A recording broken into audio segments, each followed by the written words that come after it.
하나님께서 사람에게 말할 수 있는 입술을 주신 것은 입술로 말하는 그대로 우리 인생과 삶과 환경을 지어주기 위한 것이었습니다.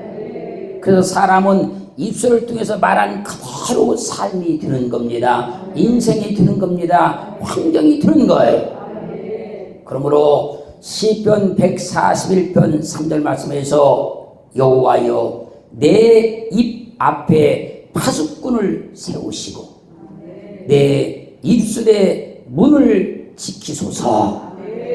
여기서 파수꾼이란 말은요 쇼부라 그런 말인데요, 이 말의 뜻은요 감시인, 감시하는 사람, 파수꾼, 수입, 문지기 그런 말이에요. 내 입술은 모든 언어가 나오는 문이기 때문에 내 입 앞에 파수꾼을 세우시고 내 입술에 문을 지켜달라고 기도하는 거예요. 내 입 앞에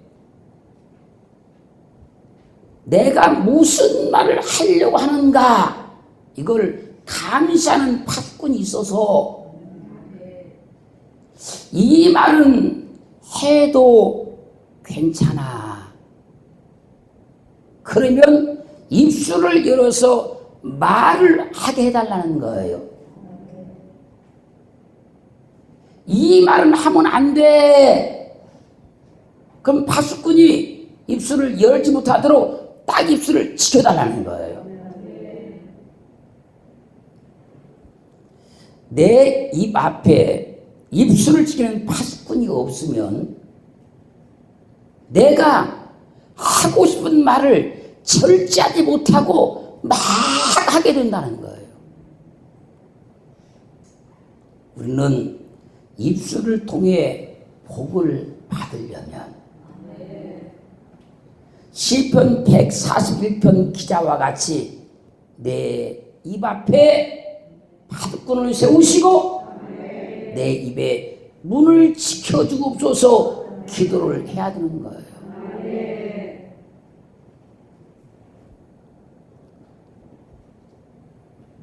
입술은 말이 나오는 문이라는 겁니다.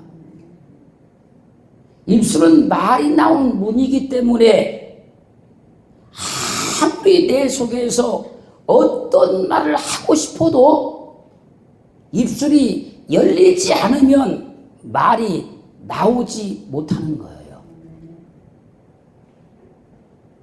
그래서 우리는 말을 조심성 있게 하기 위해서는, 말을 통해서 우리 인생에 좋은 열매를 맺기 위해서는 내 입 앞에 입술을 잘 지키는 든든한 파수꾼을 세워 놓아야 하는 거예요.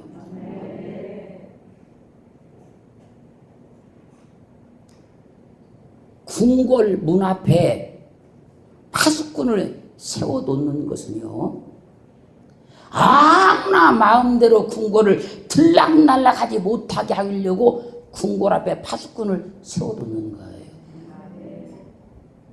어느 회사 앞에 수입 문지기를 세워 놓는 것은 아무나 그 건물을 들락날락 못하게 하려고 세워 놓는 거예요.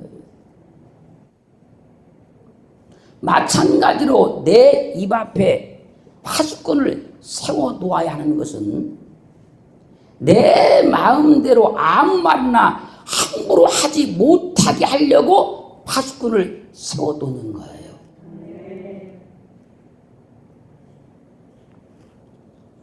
입술이 열려야만 말이 나오기 때문에 우리는 입술을 잘 지킬 수 있는, 든든하게 지킬 수 있는 파수꾼을 꼭 세워 놓아야 하는 거예요.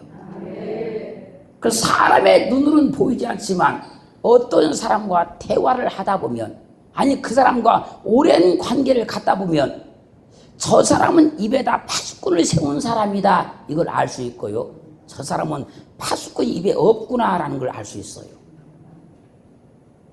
말을 조심성 있게 합니다. 생각을 해가지고 말합니다. 그 사람은 입술에 파수꾼이 세워진 사람이요. 그 사람 만나면 그냥 이런 말 저런 말 막 하는 사람이 있어요. 입술에 파수꾼이 세워지지 않아서 그러는 거예요.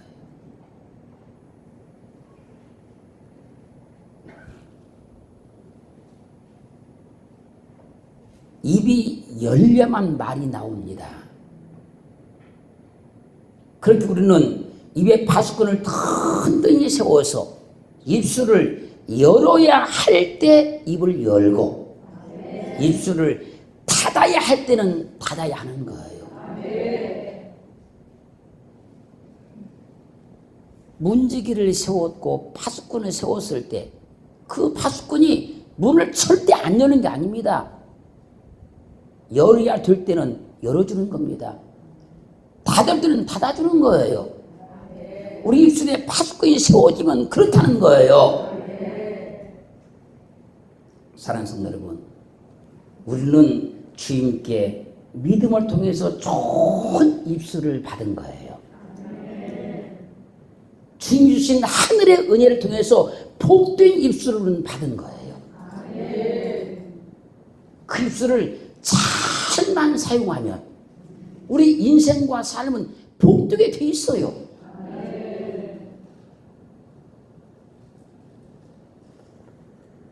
그래서 성경이 말씀하는 거잖아요. 에베소 4장 29절 말씀에서 무릇 더러운 말은 너 입 밖에도 내지 말고 오직 턱을 세우는데 소용드는 대로 선한 말을 하여 듣는 자들에게 은혜를 끼치게 하라. 우리는 하나님께요 믿음을 통해서요 좋은 입술을 받은 거예요. 복된 입술을 받은 겁니다. 은혜 입술을 받은 거예요. 그 입술을 너희는 받았으니까 무릇 더러운 말은 입 밖에도 내지 말고 오직 턱을 세우는데 소용도는 대로 선한 말 해서 모든 사람들에게 은혜를 끼치게 하라는 거예요. 그래야 우리의 입술을 통해서 삶의 복된 열매가 맺어져요. 우리 입술을 통해서 삶의 은혜로운 열매가 맺어지는 거예요. 잠언 15장 1절은 증가합니다. 유순한 대답은 노를 쉬게 하여도 과격한 말은 노를 격동하느니라. 내가 실수를 했을 때 그것을 덮으려고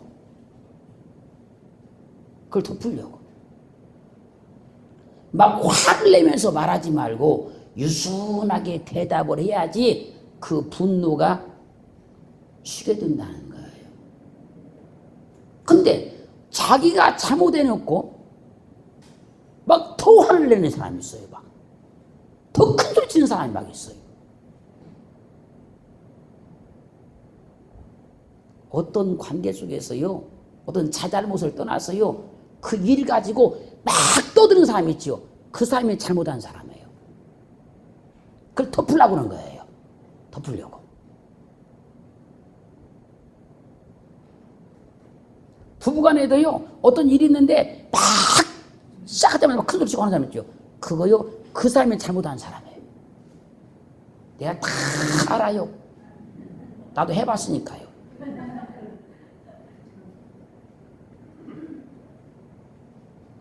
그러면요, 분노가 쉬는 게 아니고요, 분노가 폭발하는 거예요.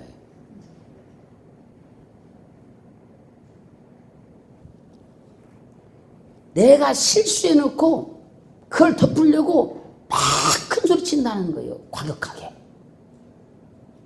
세상 말로 말하면요, 방귀 뀌는 사람이 큰 소리 치는 거예요. 그게.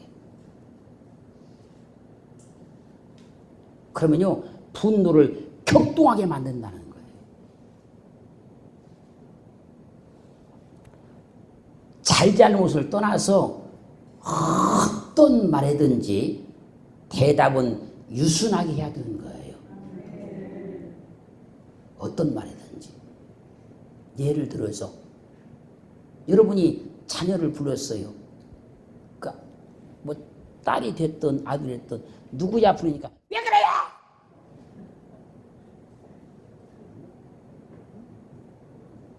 그러면요 그 유순하지 못한 그 대답 하나로요 그냥 그 집안 그냥 혼란스러워지는 거예요. 왜 불러요?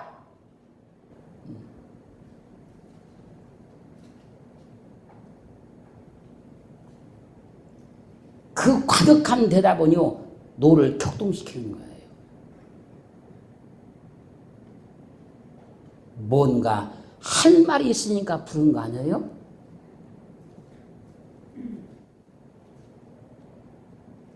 뭔가 대화를 해야 되니까 부른 거 아니냐고요. 우리는 대답은 유순하게 하는 거예요. 이유를 불문하고 대답은 유순하게 하는 거예요. 잘잘못을 떠나서 대답은 유순하게 하는 거예요. 그래야 분노를 쉬게 할 수 있는 거예요.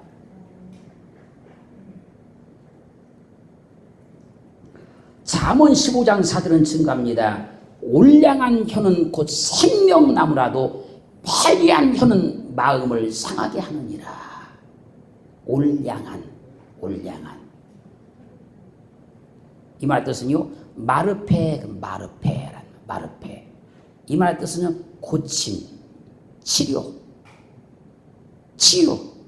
건강, 도움, 양약 그런 말이에요. 올량한 그러니까 말을 부드럽게 생각하자 그런 말이 아니고요. 여기서 올량한다는 말은요. 고친다, 치료한다, 치유한다, 건강이다, 도움이다, 양약이다 그런 말이에요. 그래서 아픈 마음과 상처를 치료하는 혀는 고치고 치료하고 치유하고 건강케 하고 도움을 주는 양약과 같은 거다 그 얘기예요. 그러므로 사람을 치료하는 양악과 같은 혀, 입술, 말이 있다는 거예요. 치료하는.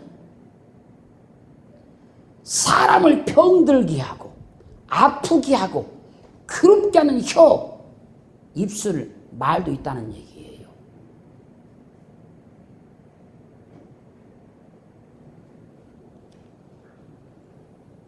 사람의 아픈 마음을, 상처받은 마음을 치료하는 올량한 혀를 갖기를 주의 이름으로 축원합니다. 이 혀가 양약이다, 양약. 약이 된다는 겁니다. 그래서 어떤 사람이 올량한 혀를 통해서 어떤 말을 하게 되면요, 내 마음이 치료가 돼요. 내 괴로움이 치료가 돼요. 왜? 약과 똑같다는 말이에요. 약과. 그래서 잠언 12장 18절 하반절 말씀은 지혜로운 자의 혀는 양약과 같으니라. 지혜로운 자. 입술에 파수꾼을 탁 세운 지혜로운 자의 그 혀. 그 말은 양약과 똑같아요. 어떤 사람들이 그래요. 목사님과 대화하면 치유가 돼요. 그래요.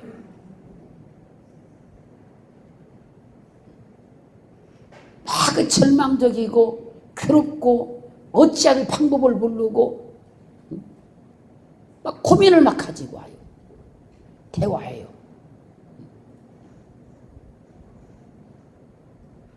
그럼 고백해요. 목사님과 대화하면 치유가 돼요. 목사님과 대화하면 소망이 생겨요.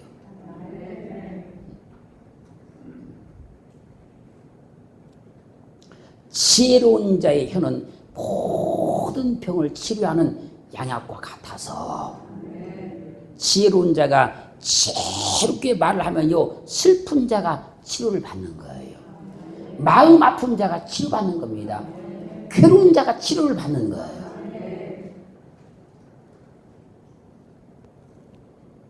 우리는 그런 혀를 가져야 돼요. 그런 입술을 소유해야 됩니다. 잠언 16장 23절로 24절은 증가합니다.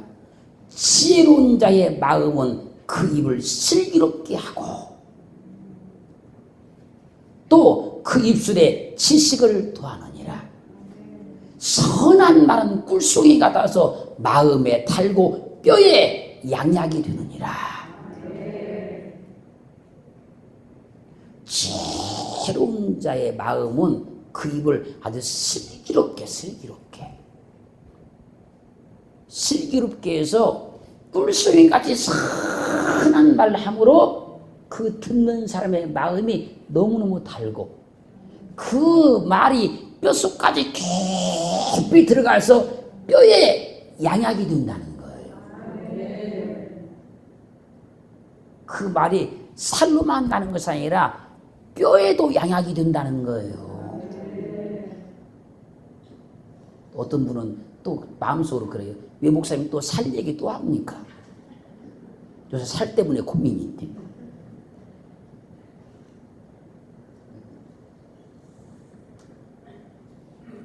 우리는 그 뼈에 양약이 드는 말을 해야 돼요. 왜요? 하나님 앞에 믿음을 통해서 복된 입술을 가졌잖아요. 하나님께 은혜 받아서 복된 입술을 속였잖아요. 세상에 어떤 약보다 가장 효능 있는 약이 은쟁반의 금사와 같은 경우에 합당한 지혜로운 말인 거예요. 이보다 더 효능이 좋은 약은 없어요.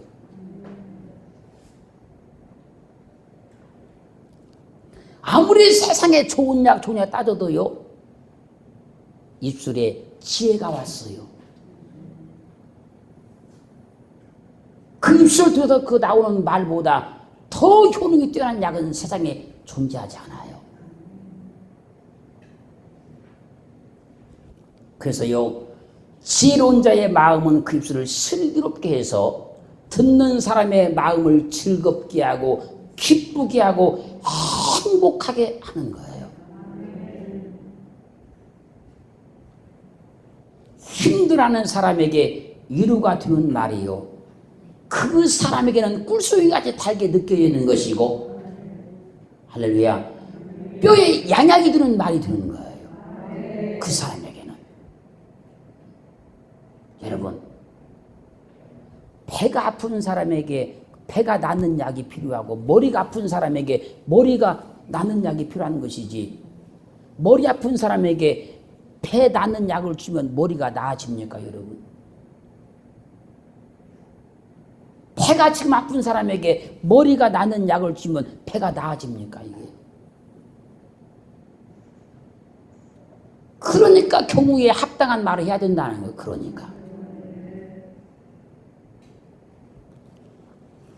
그러면요, 그 말이요, 그 사람에게는요, 뼛속까지 들어가요. 뼈에 양약이 드는 거예요, 그러면. 잠언 15장 13절 말씀에서 마음의 즐거움은 얼굴을 빛나게 하여도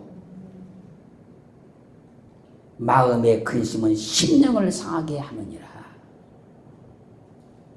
지혜로운 입술을 통해서 얻는 마음의 즐거움은요, 얼굴을 환하게 빛나게 만들어요. 그런데 지혜롭지 못한 사람도 나오는 그 입술에 그 말 있잖아요. 그건요, 그 마음의 심령을 근심하게 만드는 거예요.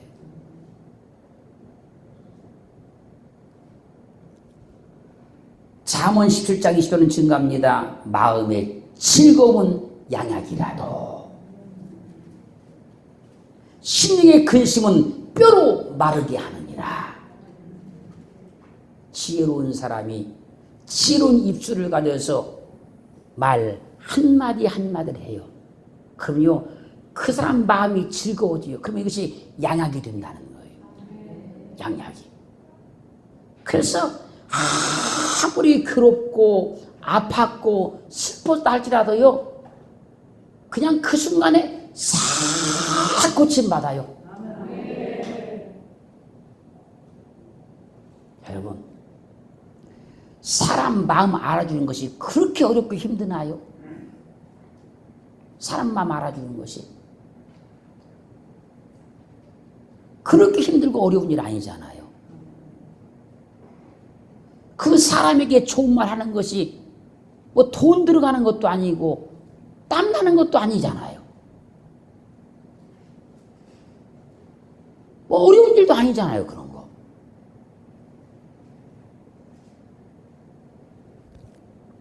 세상의 모든 다툼과 분쟁이 말 때문에 일어나는 거예요. 어떤 사람과 어떤 갈등이 있어도요, 다 말로 푸는 거예요, 말로. 말로 다 푸는 거예요. 근데 아무 일도 아닌 것이 분쟁이 드는 것도 말 때문에 분쟁이 드는 거예요. 말 옮기고, 말 만들어내고. 그래서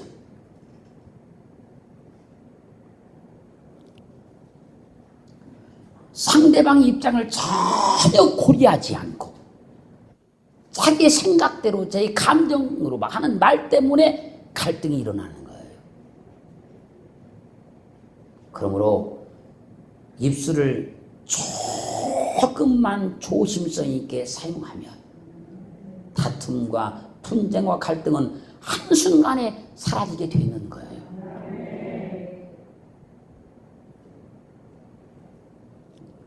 잠언 15장 23절은 증가합니다. 사람은 그 입에 대답으로 말미암아 기쁨을 얻나니 때에 맞은 말이 얼마나 아름다운고. 어떤 사람이 너무 슬프고 외롭고 괴로운데 어떤 사람이 그 사람에게 경우에 합당한 말을 해줬다는 거예요. 그 말을 때에 알맞은 말이 얼마나 아름다운고 그런 거예요.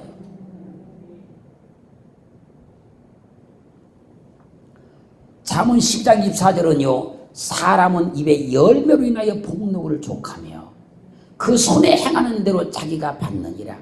잠언 13장 2절은 사람은 입의 열매로 인하여 복록을 누리거니와 마음이 괴산 자는 강포를 당하느니라. 사람은요, 사람의 입을 통해서 나오는 말을 통해서 기쁨을 얻어요. 그래서는 때에 맞는 경우에 합당한 말을 하라는 거예요. 그럼 그 말이 정말로 아름다운 말이 된대요. 그 말이 얼마나 아름다우면 아로새긴 은쟁반에 금사과 같다는 거예요. 그렇게 합당한 말을 하게 되면 사람은 입의 열매로 인해서 복록에 족하고 복록을 누리게 된다는 거예요.